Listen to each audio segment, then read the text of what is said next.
Hello, we are back! It's time to check in on FPL in a slightly different way to maybe what you're used to from me and other channels. So I have been on holiday this weekend and I have no idea what my FPL team is going to look like. I also have not sorted it out for the next couple of game weeks, so you're going to see a live reaction and you're going to see how I figure things out and sort the FPL team out. I figured it's a nice bit of insight, you know, rather than just me telling you that this is the best FPL team. I'll show you why it doesn't get any points. But let's find out. We're gonna refresh now. 54. That's average.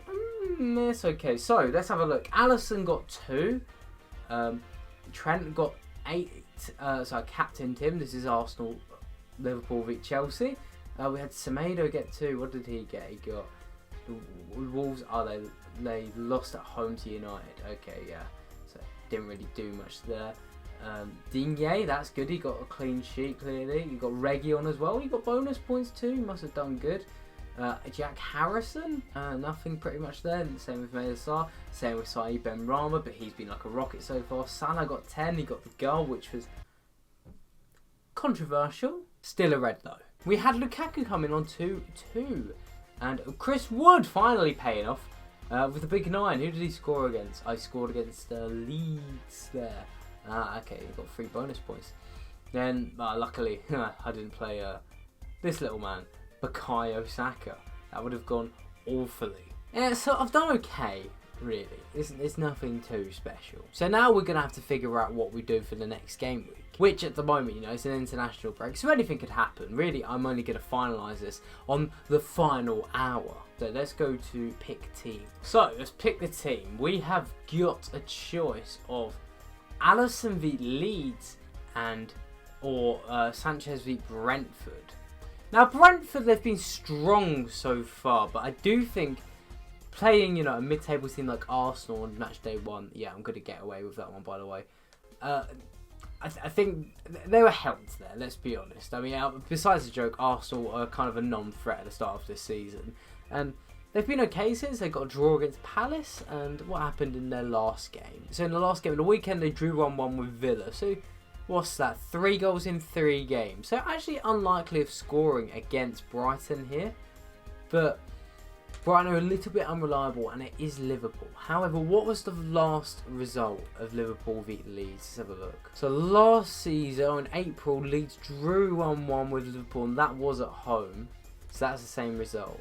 But you know what? I'm backing Liverpool. Like I said, they've just spent so much money in the defence, so I think Alisson's going to stay in.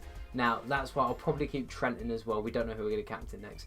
Semedo, he looks like he's back in the team, I think. Let's have a look. Semedo, so far, he's played 2 games. I know he didn't play the first one.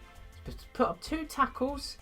He's put up any dribbles or anything. So 1.5 dribbles, 1.5 key passes, and 1 shot per game. Now, that's pretty good from Semedo. So that makes me think he's doing good. Watford, hard to tell at the moment. So I think Semedo I'm going to keep in. Then we've got Luca Digne against Burnley. Now, Burnley, they're notoriously slow starters in the Premier League. Even though they've got a point on the table, I don't think they're going to do too much harm against Everton, who will be very prepared under Rafa Benitez. I mean, Everton, they've already kept 1 clean sheet so far, and I think Digne's doing fine. Now, Tottenham, I haven't watched Tottenham yet this season, but they're doing solid so far. I've got a very good friend on Twitter called Zeus, a good Tottenham fan, and he assures me that Tottenham are playing very solidly. So I'm going to back him and keep Reguilon in, even though Crystal Palace, actually, do you know what? I think for now we're going to swap Saka in for Reguilon, okay? And I think Saka against Norwich makes sense because Norwich look like they're going down, even though I predicted them to maybe stay up. Either way, they're the whipping boys at the moment. So I think if Arsenal rebound this season, or if they have any semblance of form and quality, they will score against Norwich. We could be pretty certain about that. So Saka's going to go in. Then Jack Harrison against Liverpool. That's just not going to work, is it really?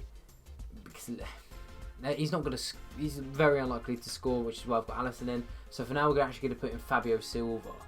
How's Fabio Silva doing? Let's have a look. Okay, so Fabio Silva, has he played yet? He's played. Oh dear, he's only got 10 minutes played. Could transfer him out, to be honest. He was kind of a long-term pick, but pretty long-term. We've got one free transfer, and we could get rid of Silva, and we'd have 0.8 million left over, which means we'll have 6.7 million, right? So if we go max cost 7 mil, strikers. You know what? I'm going to be a bit risky here.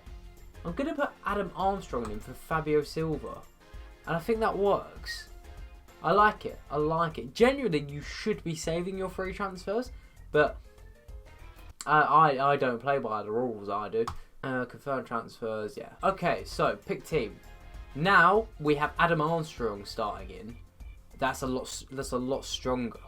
And he's scored already this season. I think a couple of times now, so he's doing good. Now is Mela Sarr going to keep in against Wolves? I know we've got Semedo in, but we can't help some clashes, right? Ben Rama against Southampton.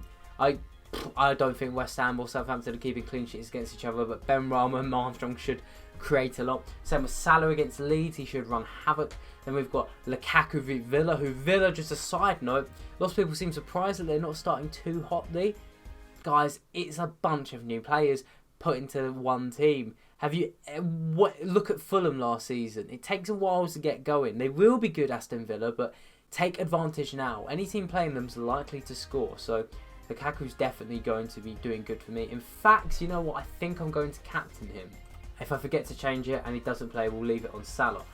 Then it looks like Chris Wood's a fair choice to start against Everton. I know, again, you got the clash of a clean sheet and a goal, but man, there's not too much I could do there.